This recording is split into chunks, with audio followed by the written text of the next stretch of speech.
जय श्री राम दोस्तों, आप सभी का हार्दिक अभिनंदन करती हूँ हमारे YouTube चैनल साधना वंदना में। आइए जानते हैं हनुमान जी की साधना कैसे करें और हनुमान जी की अष्ट सिद्धियाँ कैसे प्राप्त करें। बहुत सवाल आते हैं, जैसे हनुमान जी से अष्ट सिद्धियाँ कैसे प्राप्त करें, क्या हनुमान जी को साधना से बुला सकते हैं, सवामणि क्या होती है और गुप्त हनुमान मंत्र क्या है, हनुमान जी की शक्ति कैसे प्राप्त करें और हनुमान जी के दर्शन कैसे हो सकते हैं और हनुमान जी को कसम कैसे दी जाती है। इन सवालों का जवाब आइए जानते हैं विस्तार से। इस कलयुग में श्री हनुमान जी अपने भक्तों की हर मनोकामनाओं को अति शीघ्र पूरा करते हैं। हनुमान जी सिर्फ श्री राम नाम लेने से ही प्रसन्न हो जाते हैं। यदि आपकी कोई बड़ी मनोकामना है या कोई बड़ा संकट है जिससे आप छुटकारा पाना चाहते हैं, तो आप हनुमान जी का प्रिय मंत्र और उनकी साधना करके अपने हर समस्या और संकट से मुक्ति पा सकते हैं। यदि आप किसी बड़ी मनोकामना के लिए हनुमान जी की साधना करना चाहते हैं और उस साधना से सिद्ध प्राप्त करना असंभव नहीं है, यदि आप सच्चे मन से और दृढ़ संकल्प और पूर्ण पूजा विधि और नियमों का पालन करते हुए साधना करते हैं, तो साधना अवश्य सिद्ध होती है और आपको साधना का फल भी प्राप्त होता है। आज हम आपको श्री बालाजी की एक ऐसी साधना बताने जा रहे हैं जिसको अगर आपने सिद्ध कर लिया तो समझ लीजिए इस संसार में बड़े से बड़ा संकट भी आपका कुछ नहीं बिगाड़ पाएगा।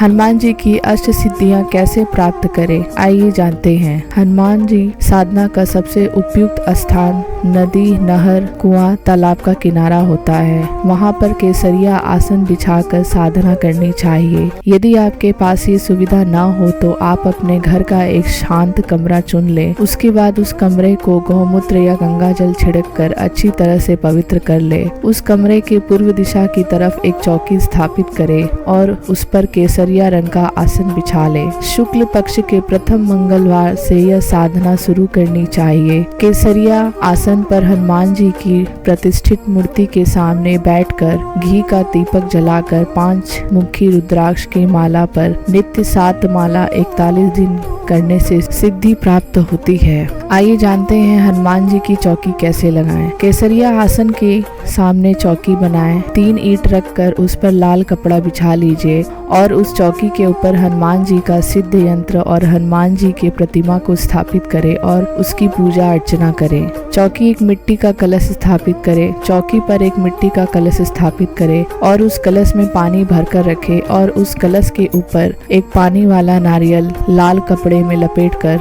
उस कलश के ऊपर स्थापित कर दे। इसके बाद आप स्वयं भी केसरिया रंग का वस्त्र धारण करें और हनुमान जी की चौकी के सामने एक लाल रंग का कपड़ा बिछाकर उसमें बैठ जाए। उसके बाद चौकी के सामने एक घी का दीपक जलाए और साथ ही अगरबत्ती और धूप भी। आइए जानते हैं संकल्प कैसे लेते हैं। यह करने के बाद अब आपको साधना शुरू करने से पहले संकल्प लेना पड़ेगा। संकल्प लेने के लिए अपने दाएं हाथ में थोड़ा सा जल लीजिए और कहें, हे परमपिता परमेश्वर, फिर अपना नाम बोलें। उसके बाद अपना गोत्र। आप सबकी कृपा से मैं हनुमान जी का मंत्र सिद्ध करने जा रहा हूँ, मुझे मेरी साधना में सफलता प्रदान करें। इतना कहने के पश्चात आपने अपने दाएं हाथ में जो जल लिया है उसे जमीन पर छोड़ दे और अपने दोनों हाथों से 3 बार जमीन को स्पर्श करते हुए यह मंत्र बोले, ओम श्री विष्णवे नमः। उसके पश्चात अपने दाएं हाथ में पंचमुखी रुद्राक्ष की माला लेकर सबसे पहले एक माला 108 बार श्री गणेश जी का मंत्र ओम गंग गणपते नमः का जाप करें। इसके पश्चात आप भगवान श्री राम और उनके परम भक्त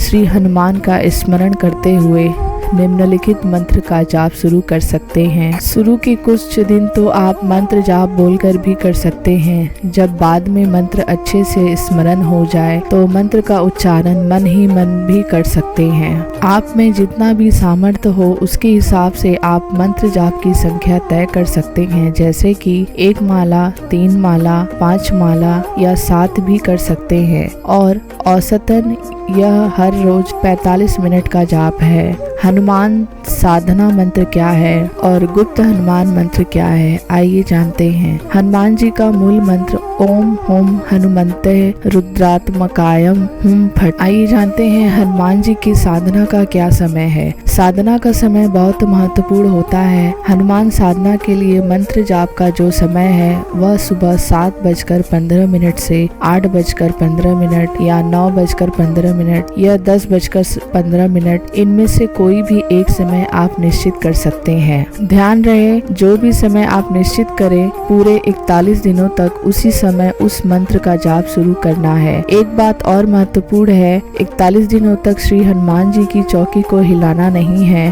और जगह भी नहीं बदलनी है। जब आपका 41 दिन का जब संपूर्ण हो जाए तो उस नारियल को कुछ दक्षिणा के साथ किसी हनुमान जी के मंदिर पर चढ़ा आए और हनुमान जी के समक्ष मनोकामनाएं पूरी होने के बाद हनुमान जी की सवा मणि लगाने का संकल्प ले। आइए जानते हैं हनुमान जी की सवा मणि क्या होती है। सवा मणि हनुमान जी को प्रसन्न करने और कृपा पाने का सबसे उत्तम उपाय है। ये कर दिया तो जीवन धन्य हो जाएगा। लोगों के मन में बहुत सारे प्रश्न हैं, सवा मणि किसे कहते हैं, हनुमान जी की सवा मणि क्या होती है, सवा मणि का क्या अर्थ है। किसी मनोकामना या मन्नत मांगते समय बोला गया प्रसाद सवा मणि कहलाती है। जैसे हे हनुमान जी मेरा ये काम अटका हुआ है या यदि मेरे ये काम बन जाए तो आपकी सवा मणि लगाऊंगा। जब आपका काम बन जाए या आपकी मांगी हुई मन्नत पूरी हो जाए तब अच्छा दिन वार देखकर सवा मणि लगा दीजिए। सवा मणि कब लगानी चाहिए? वैसे तो कभी भी लगाई जा सकती है, किंतु मंगलवार और शनिवार भी सही है। मंगलवार इसलिए कि मंगलवार के दिन ही हनुमान जी का जन्म हुआ था। शनिवार को इसलिए कि शनि देव ने हनुमान जी को वरदान दिया था कि शनिवार के दिन मेरे साथ तुम्हारी पूजा होगी। किसी त्योहार या किसी शुभ दिन पर भी लगाई जा सकती है। आइए जानते हैं सवा मणि में क्या प्रसाद होता है। सवा मणि के प्रसाद में आमतौर पर बेसन की बूंदी के लड्डू होते हैं और कोई भी हलवाई बना देता है। अपनी सहूलियत के हिसाब से कुछ लोग हलवा और पूरी का प्रसाद बनवा लेते हैं। आइए जानते हैं हनुमान जी की साधना के नियम क्या हैं। पहला, पूरे 41 दिनों तक ब्रह्मचर्य का पालन अवश्य करें। दूसरा, 41 दिन हर प्रकार का नशा और मांसाहार वर्जित है।